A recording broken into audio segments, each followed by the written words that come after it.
Guys घिसना बहुत ज़्यादा ज़रूरी है, नहीं घिसने से अच्छे से नहीं निकलते हैं।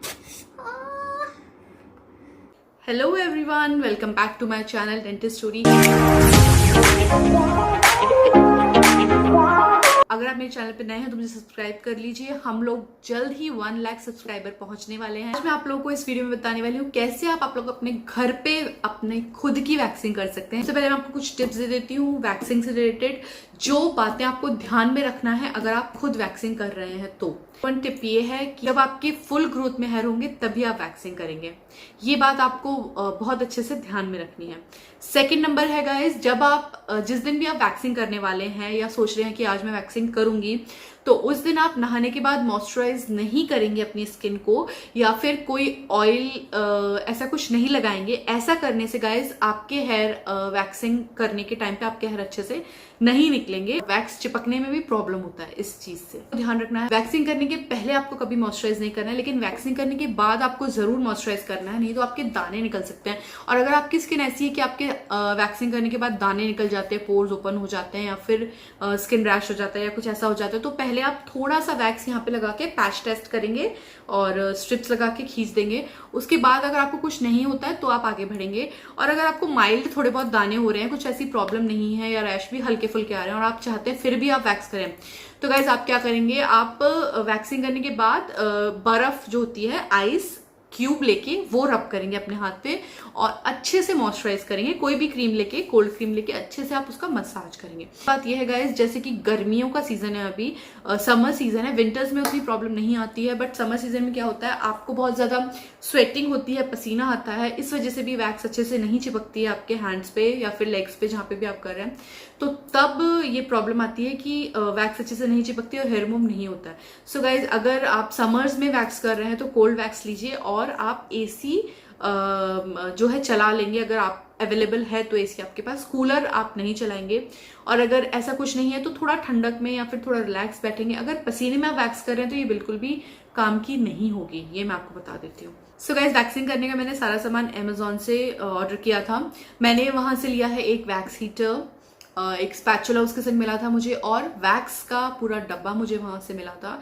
और ये पूरा किट था, एक्चुअली इट वाज अराउंड 490, 490 ऐसा कुछ था, मतलब 500 रुपए में मुझे पूरा का पूरा सेट मेरा वैक्सिंग किट मिल गया था। मैं हैंड्स, फुल लेग्स और अंडर आर्म वैक्स करने वाली हूँ, तो देखते रहिए ये वीडियो। चलिए शुरू करते हैं।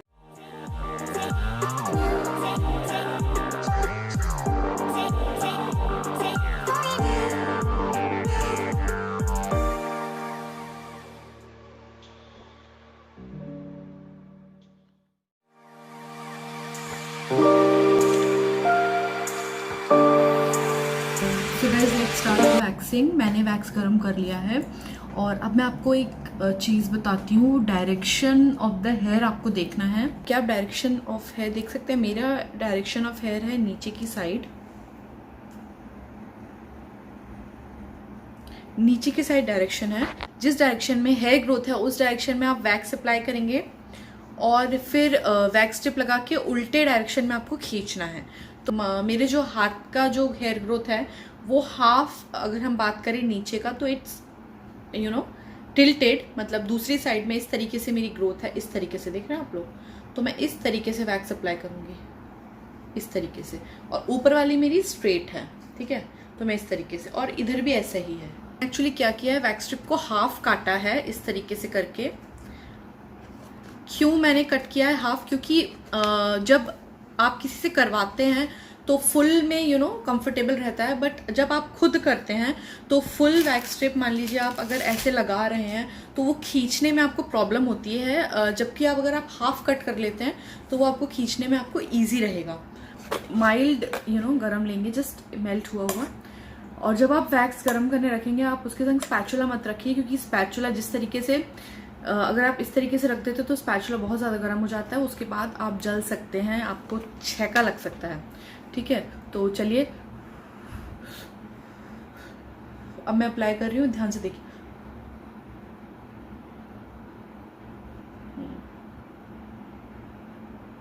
देख रहे हैं मैं किस तरीके से अप्लाई कर रही हूँ, देखिए। यस, लेकिन अब मैं खींचूंगी तो मैं उल्टे डायरेक्शन में, मतलब नीचे से ऊपर में खींचूंगी। हाँ,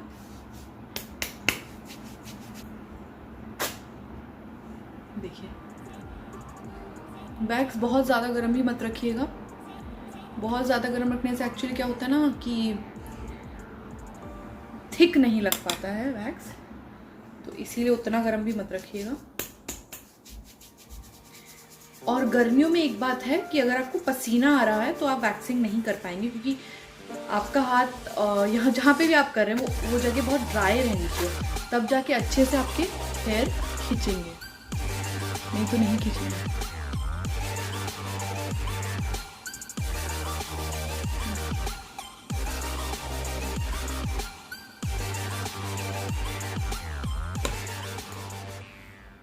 यहाँ पे भी मैं पूरा फुल एक ले रही हूँ।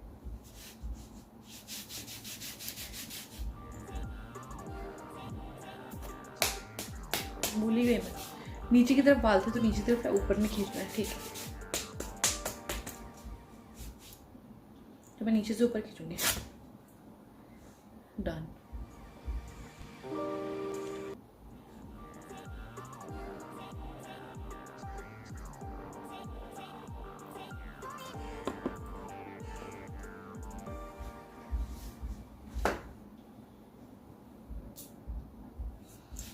बहुत ही आराम से हो जा रहा है गाइस, बस ये है कि थोड़ा सा हाथ में दर्द हो जा रहा है मेरे, और कुछ नहीं, थोड़ा सा हाथ में दर्द हो जा रहा है, बाकी आराम से हो जा रहा है ये।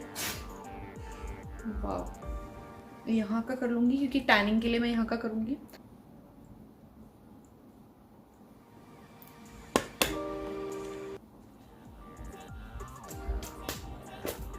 मैं इसको जो पहले वाली थी वो भी नहीं करूँगी, बिकॉज टैनिंग का सवाल है, तो फिर अच्छे से ही कर लेते हैं।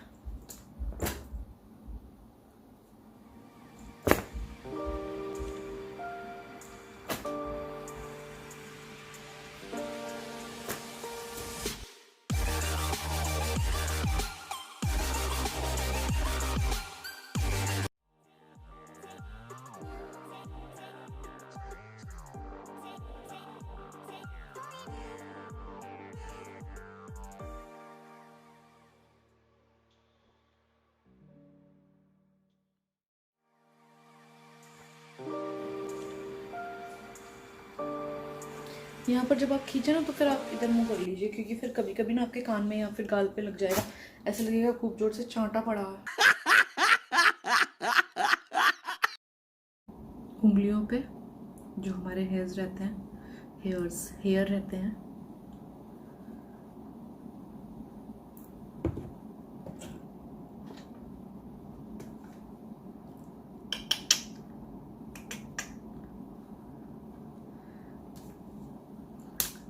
गाइस, मैंने पहले भी की हुई है वैक्सिंग। मैं हॉस्टल में जब थी अकेले खुद ही करना पड़ता था वैक्सिंग, क्योंकि तब हॉस्टल में उतना ज़्यादा पॉकेट मनी होती नहीं है कि आप ब्यूटी पार्लर में उड़ाएंगे।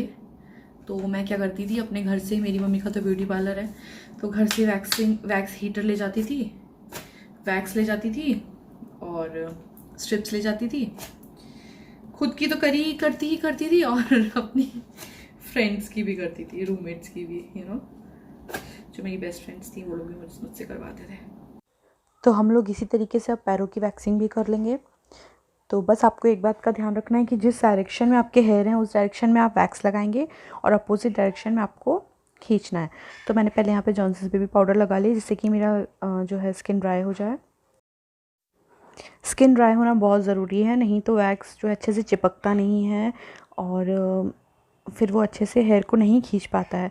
तो अब मैं यहाँ पे वैक्स अप्लाई कर रही हूँ और ध्यान में रहिए ज़्यादा गर्म ना हो वैक्स, वरना आप जल सकते हैं। तो मैं पूरा यहाँ पे पैरों के लिए फुल स्ट्रिप लूँगी, काटूँगी नहीं, क्योंकि पैरों के लिए यूजुअली आपको लेंथ ज़्यादा चाहिए होती है और एक बार में ज़्यादा लॉन्ग खींच सकता है, इसीलिए अच्छे से आप पहले रगड़ेंगे। ये देखिए,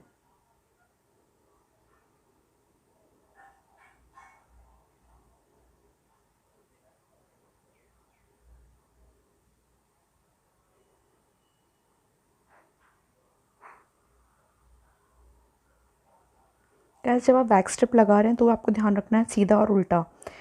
कई बार हम लोग उल्टा वैक्स स्ट्रिप लगा देते हैं, उसके बाद अच्छे से बाल नहीं निकल पाते हैं।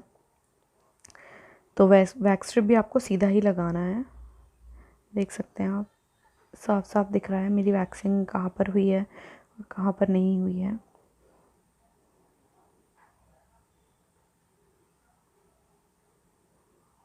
बहुत ही आसानी से निकल जा रहे हैं।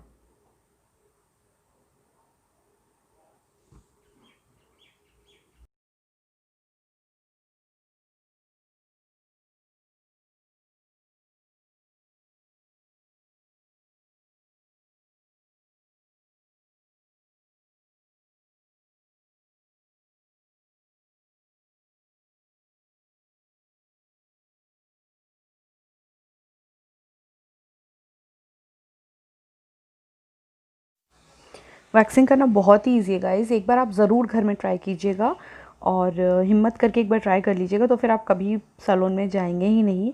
ये देखिए आप, बहुत ही आराम से हो जाता है, कहीं पे भी कुछ प्रॉब्लम नहीं आ रही है। देखिए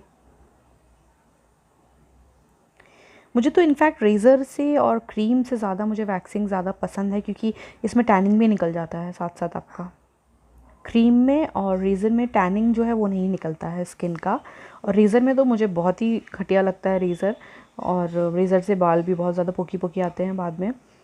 साथ ही साथ बहुत रिस्क रहता है ना कटने का। मेरा तो एक बार मेरे साथ ऐसा हुआ था, बहुत ज़्यादा मेरा कट हो गया था हाथ में, बहुत डीप कट हो गया था।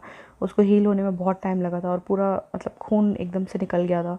तो इससे बेटर मुझे वैक्स लगता है।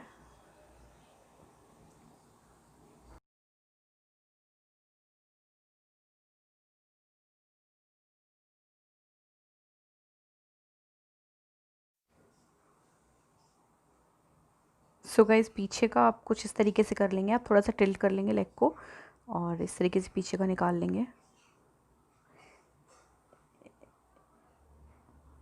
ये देखिए क्लीन एकदम। और इस साइड मैं इस तरीके से मोड़ लूँगी पैर को और इस तरीके से मैं वैक्स यहाँ पे अप्लाई करूँगी नीचे के डायरेक्शन में, और दैट्स इट।